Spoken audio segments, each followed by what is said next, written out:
This is St. Mark's Episcopal Church, Richmond, Texas. I am Chris Abbott, a Christian formation teacher. This class is Kids Kingdom for elementary students, geared especially for those in grades 1 through 5. We welcome you. We're glad you're joining us today. This lesson is intended for Sunday, November the 1st, 2020. Let's open in prayer. Dear loving and amazing God, we thank you for giving us stories of people of long ago who loved you and trusted you. Their stories help us learn more about ourselves and most of all, more about you and your great love. Open our minds and hearts as we study and work together today. Amen. We have been working our way through the beginning of the book of Genesis in the Old Testament. If you would like to be a member of this class and you have not already signed up to do so, get in touch with me or the church office and we can arrange for that, and for arranging for the delivery of the little supply bags to your home so that you have the things that you need in order to complete the activity that goes with the lesson. So this is the second week that we have focused on the sacrifice of Isaac, and we're going to go back and read the story again just to kind of review it for us a little bit, and then I'll be able to show you what the activity is for this week. So if you would open your children's illustrated Bible to page 42 and 43. The sacrifice of Isaac. God spoke to Abraham in order to test his faith. With your beloved son Isaac, you must go to the land of Moriah, to a certain mountain which I will show you. There, instead of a goat or a lamb, you must sacrifice your son on the fire.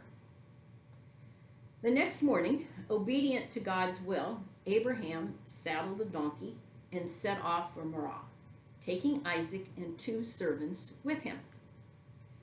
When they got to the mountains, Abraham stopped to cut some wood, giving it to his son to carry. He himself took a sharp knife and a flaming torch with light fire. You must stay here with the donkey, he told the 2 men. We are going up the mountain to pray and make an offering to God. Father, said Isaac as they started on their way, we have wood for the fire, but where is the lamb to be sacrificed? God will provide, answered Abraham. When they reached the place chosen by God, Abraham built an altar on which he piled the wood. Then, tying Isaac's arms tightly to his side, he placed the boy on top of the pile. Abraham lifted the knife high above his head, preparing to plunge it into Isaac's breast. But at the moment he heard the voice of the angel of the Lord. Abraham, Abraham, do not hurt your son. You have proved your perfect love of God by your willingness to sacrifice even your child. Looking around, Abraham saw a ram caught by the horns in the tangled branches of a bush.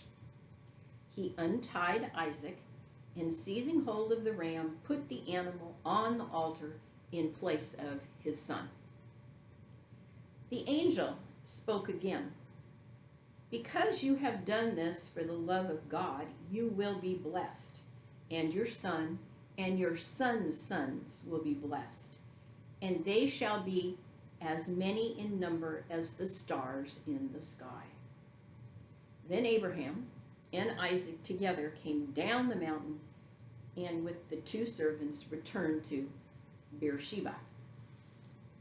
So, you will remember that we made the star and you sprinkled the sand and you spelled out your name because that represented all of the stars in the sky and how many descendants there would be of Abraham and Isaac. And That was one of the activities that we have done previously. But let's just go back and make sure that we understand what's going on in this story. God asks Abraham to sacrifice his son. My goodness, that's asking quite a lot. And so the question would be, well, why did God ask Abraham to do that? Well, he's asking Abraham to do that because it's basically a test of his faith, Abraham's faith in God, Abraham's love for God, and God is figuring that Abraham, of course, loves his son Isaac, and sacrificing him would be the ultimate sacrifice of anything. So it's like the ultimate test that God is passing on to Abraham to do. So it's interesting, on their way up the hill, we talked about this last week, Isaac says, well, wait a minute here, we've got the wood and we've got the fire and all of this. Well, what are we going to be sacrificing? And Abraham responds to his son and says, God will provide. Got this taken care of. Because naturally he doesn't want to tell his son what the plan is and what's going to be happening. That's all part of the plan. Okay, so do you think that Abraham would have actually gone ahead and done this? Well, probably so, because he's intent on proving to God that he loves him and he has great faith for him. Of course, it doesn't come to that. The angel steps in at the right moment and says, wait, stop, don't hurt your son. You've proven your faith, you've proven your love for God. Don't harm Isaac.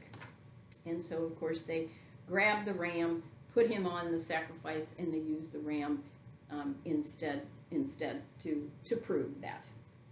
Okay, so what was Abraham able to prove to God?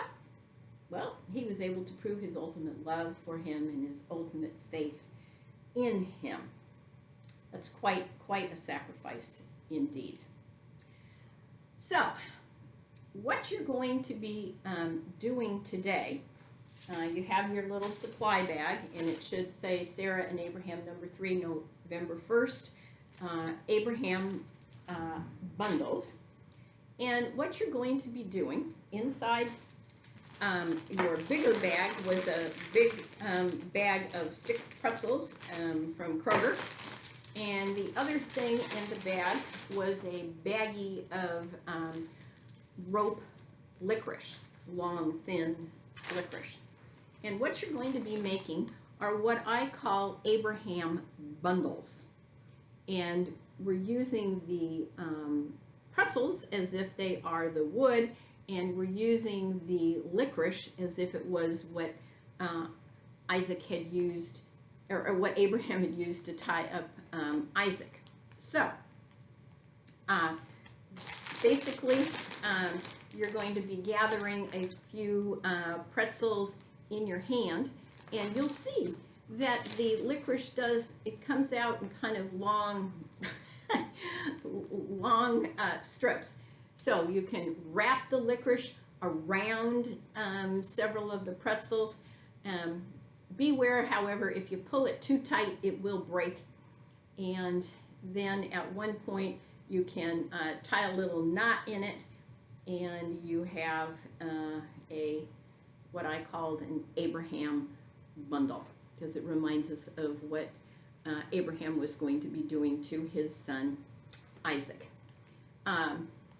Perhaps you'll have some leftover pretzels you'll be able to enjoy, and maybe some leftover licorice as well. So now, you know that each week I leave you with sort of a challenge for the week ahead. And what I want you to be thinking about this week is, do you hear God talking to you? Is it that little voice that's telling you what to do, what not to do, how to do things, how not to do things?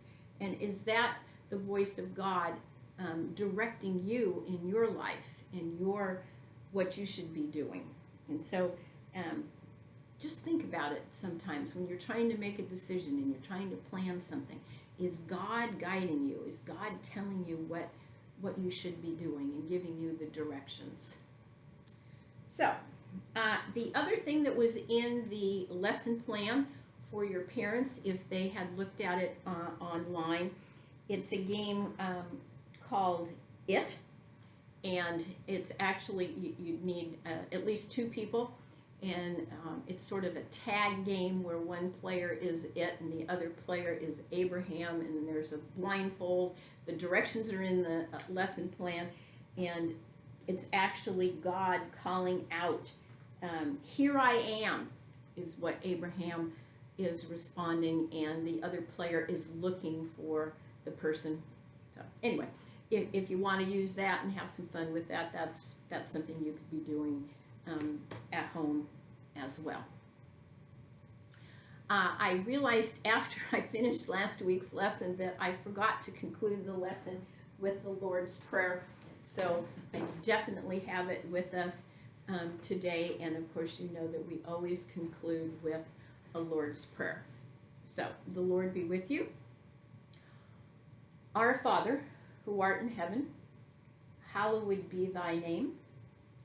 Thy kingdom come, thy will be done, on earth as it is in heaven. Give us this day our daily bread, and forgive us our trespasses, as we forgive those who trespass against us. And lead us not into temptation, but deliver us from evil. For thine is the kingdom, and the power, and the glory, forever and ever. Amen. This concludes the Sunday, November 1st Kids Kingdom lesson from St. Mark's Episcopal Church in Richmond, Texas. I hope you enjoy making your little pretzel bundles, Abraham bundles, and enjoy eating the licorice and the pretzels at the same time. And I will look forward to seeing you again next week. Goodbye from St. Mark's.